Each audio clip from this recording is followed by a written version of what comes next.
No one can keep a mother at home when she's desperate. I will walk everywhere just so I can hold my child, all of our children, to my heart. Over a year ago, massive protests rocked the country of Georgia. Many, particularly young people, accused the government of turning its back on the EU. They warned of a shift towards authoritarianism. Police responded with force. Hundreds were arrested. They are arrested and they are being punished for their beliefs rather than for committing any unlawful acts. But the mothers of those in jail aren't giving in. They're fighting for their children's freedom. It's late morning in the Georgian capital, Tbilisi. A group of mothers and a father are meeting far from the touristy town center. They're here to distribute their newspaper. In it, stories of their imprisoned children. My son has 8 square meters to live in. I can't stand by. Nani's son was sentenced to 5 years in prison. She insists the move was political. Some people at the market already know his story. I'm so glad you know our boy's story. We put our hope in those boys, those strong, brave boys. I see much hope in them. Their mothers have traveled the country with their newspapers. They've published the prisoners' biographies and letters from behind bars. But not everyone is on their side. Like this woman. When she realizes the paper is about the arrested protesters, she hands it right back. Off camera, she criticizes them.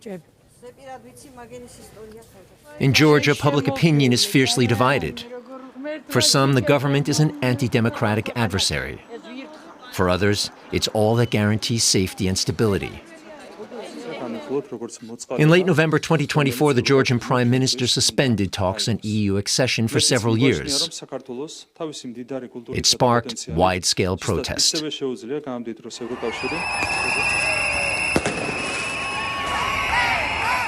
Polls show over 80% of Georgians support joining the EU. The day after the announcement, Nani's son Georgi joined the protests. For Georgi, this is the right path, the path to the European Union. That's where he sees a brighter future. In her apartment, Nani has created a small shrine to her son. She's always thinking of him and his arrest. 3 men in plain clothes suddenly appeared. They didn't even let him grab a jacket. I held his hand as they took him away. Georgi was given a 5-year sentence. Just 21 years old, a medical student. He was accused of attacking a police officer with a firework during the protest. Nani says he didn't hurt anyone, that video evidence was tampered with. Sandro Baramitsa from Transparency International says his is far from an isolated case.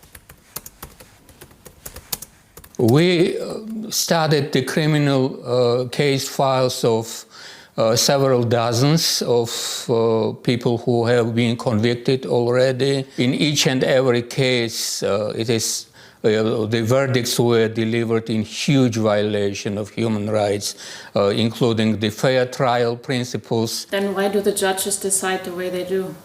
Because we don't have independent courts in this country. Critics accuse the government of filling key positions with party loyalists and warn of growing political influence over the courts. Estimates from Transparency International suggest there are over 100 political prisoners here. It's drawn sharp criticism from the EU. Georgia has more political prisoners per capita than Russia.